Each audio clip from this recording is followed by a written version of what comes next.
Saudara-saudari terkasih, ada sebuah puisi yang sangat bagus yang ditulis oleh seorang penyair Amerika namanya Robert Frost. Judulnya The Road Less Traveled. Salah satu penggalan baitnya seperti ini. There were two roads diverged in a wood, and I took the one less traveled by, and that makes all things different.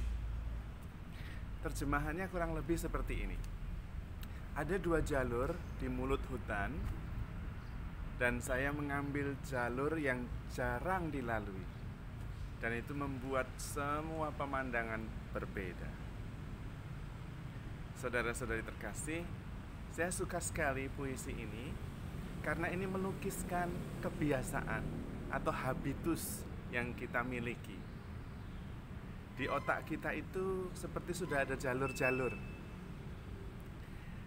Dan biasanya kita menempuh jalur yang sudah biasa, yang sudah jelas. Seperti kalau di dalam hutan, kita biasanya menempuh jalur yang sering dilalui, karena itu sudah pasti aman. Dan reaksi kita spontan seperti itu. Jarang menempuh jalur yang jarang dilalui, karena kemudian kita harus membersihkan jalan dari ranting-ranting. Mungkin rumput sudah bersilang menumpuk jalan itu sampai tidak kelihatan, ribet. Hanya kemudian kalau jalur itu terus yang dilalui, kita kehilangan pemandangan yang indah, atau sudut pandang lain, atau mindset yang berubah. Dan itu sama, kalau kita sudah biasa marah, emosi, itu jalur di otak kita itu sudah sering dilalui. Nanti ada reaksi sedikit langsung marah, itu emosi. Karena kita biasanya menempuh jalur yang sudah biasa dilalui. Kalau kita biasanya gampang tersinggung, jalur di otak kita itu lebar, itu gampang tersinggungnya itu. Ada kata-kata sedikit sudah tersinggung. Disindir sedikit, waduh sakit hati gitu. Itu jalur yang sudah biasa kita lalui. Maka kita perlu menempuh the road less traveled, jalur yang jarang dilalui, dan itu mengubah mindset. Nah, sekarang ini penting, karena situasi sedang seperti ini, kita diminta mempunyai kebiasaan baru, new normal. Pakai masker, menjaga jarak, sering cuci tangan, itu new normal. The road less traveled, itu jalur yang jarang dilalui. Dan itu menyelamatkan. Karena kecenderungan kita kalau ketemu teman, kita langsung hahaha, cipika-cipiki, salaman. Nah, sekarang ini harus the road less traveled ini. Tidak perlu salaman, jaga jarak, pakai masker. Sering kita sudah pakai masker nih, tapi kalau udah ketemu teman, maskernya dibuka lalu ngobrol kembali seperti jalur yang lama. Maka membangun sebuah kebiasaan baru itu membutuhkan waktu dan perjuangan. Saya ingin membagikan juga salah satu upaya untuk membangun dasar hidup rohani. Dan ini penting. Maka saya ingin membagikan pengalaman ini, yaitu bagaimana kita membangun dasar hidup rohani kita. Saya sharing saja pengalaman saya. Jadi pagi-pagi biasanya saya masuk ke kapel, kemudian di depan sakramen Maha Kudus saya akan duduk dan kemudian bersyukur kepada Tuhan atas hari yang baru. Juga atas kesempatan bisa duduk di hadapan Tuhan dalam sakramen Maha Kudus. Lalu kemudian saya membiarkan sakramen Maha Kudus itu seperti memenuhi hati saya.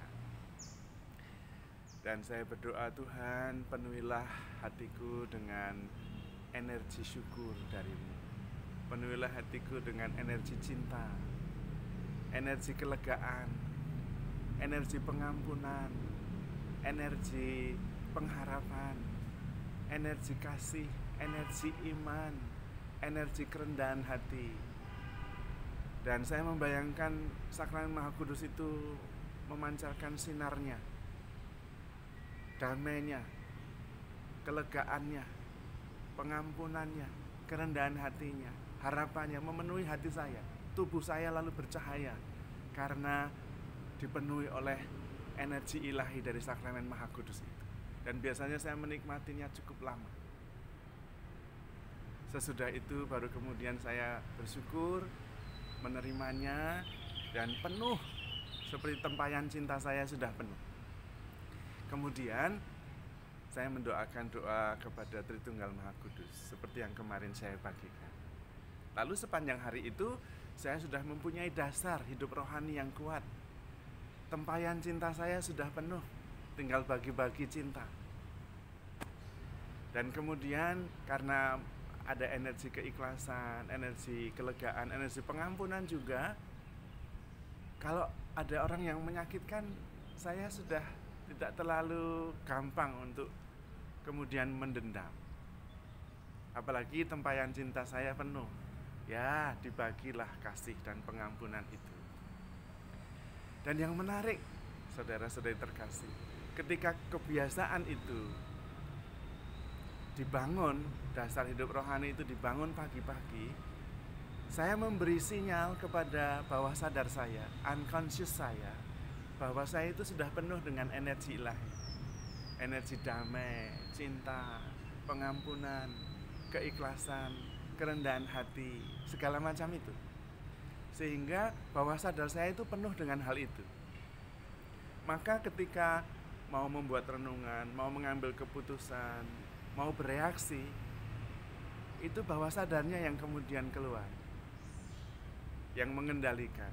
Dan karena bawah sadarnya diisi dengan energi positif, energi ilahi dari Tuhan, dari sakramen Maha Kudus, itu seperti jalur baru yang sudah dibangun dan kemudian menjadi jalur yang lebar, yang saya bereaksi cepat berdasarkan dasar habitus kebiasaan baru yang dibangun di pagi hari. Nah, mudah-mudahan ini menjadi sebuah sharing pengalaman yang mungkin juga bisa diterima dan kemudian dipraktekkan. Lalu sepanjang hari menjadi sebuah persembahan untuk menghormati dan melayani Tuhan dengan perbuatan baik. Tentu tidak sempurna, kadang-kadang juga masih tersinggung, tapi mudah untuk kemudian kembali, oh ya, saya sudah menerima rahmat keikhlasan dan pengampunan dari Tuhan, saya akan mengampuninya. Dan kembali kemudian mensyukuri, karena dasar yang sudah dibangun pagi hari adalah memenuhi diri kita dengan energi ilahi yang sungguh menguatkan, yang membuat kita selalu terhubung dengan Tuhan dan menjalani hari dengan kekuatan Tuhan. Mudah-mudahan apa yang saya sharingkan menjadi road less travel, jalur yang jarang dilalui tetapi membuat pemandangan menjadi lebih indah. Dan syukur kalau itu kemudian bisa menjadi kebiasaan dan memenuhi diri kita, bukan hanya yang alam sadar tapi juga yang unconscious, yang tidak sadar. Dan kemudian itulah yang menggerakkan hidup kita, yaitu relasi kita dengan Tuhan, kepenuhan rahmat, kepenuhan energi ilahi yang memenuhi diri kita, baik alam sadar maupun alam bawah sadar kita. Dan kemudian itu yang membuat kita tergerak untuk bereaksi, mengambil keputusan berdasarkan rahmat Tuhan, berdasarkan bimbingan Roh Kudus. Dan semoga dengan cara itu kita menjadi pengikut Kristus yang setia, mengikuti, mendengarkan firman Tuhan dan tekun melaksanakannya.